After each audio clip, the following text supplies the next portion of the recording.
Hello বন্ধুরা, সকলকে রূপকথার গল্প চ্যানেলে ওয়েলকাম। আজকে আমরা জানব হিন্দু পুত্র সন্তানদের আনকমন 30টি নাম অর্থসহ। চলুন বন্ধুরা, তো ভিডিওটা শুরু করা যাক। অনিশ।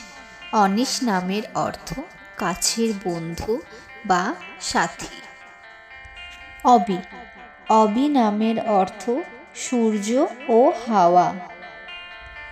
ঈশান। ঈশান নামের অর্থ উত্তর পূর্ব কোণ বা মহাদেব। ইভন। ইভন নামের অর্থ গণেশ। ইয়ান। ইয়ান নামের অর্থ দয়াময় ঈশ্বর। উষান। উষান নামের অর্থ সূর্যের উদয়। কৌস্তভ। কৌস্তভ নামের অর্থ অমর বা ভগবান বিষ্ণুর রত্ন। জয়। জয় নামের অর্থ সাফল্য। প্রিহান। প্রিহান নামের অর্থ প্রিয়। প্রিয়াংশু।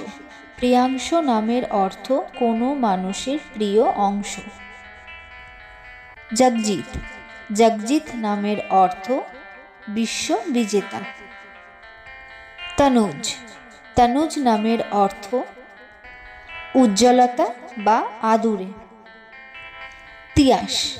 তিয়াস নামের অর্থ আরাধ্য বা মেঘলা বা ঝলমলে বা মিষ্টি। ধাবল। ধাবল নামের অর্থ সাদা বা শুভ্র। দীপ্তেশ। দীপ্তেশ নামের অর্থ সূর্য বা আলোর দেবতা। দিব্যজিৎ।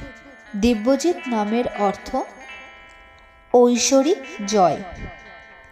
ধর্মা। ধর্মা নামের অর্থ সত্য। দীপ্র। দীপ্র নামের অর্থ উজ্জ্বল। নিহির। নিহির নামের অর্থ বায়ু। Thanks for watching. ভিডিওটি ভালো লাগলে সাবস্ক্রাইব, লাইক, কমেন্ট করতে ভুলবেন না।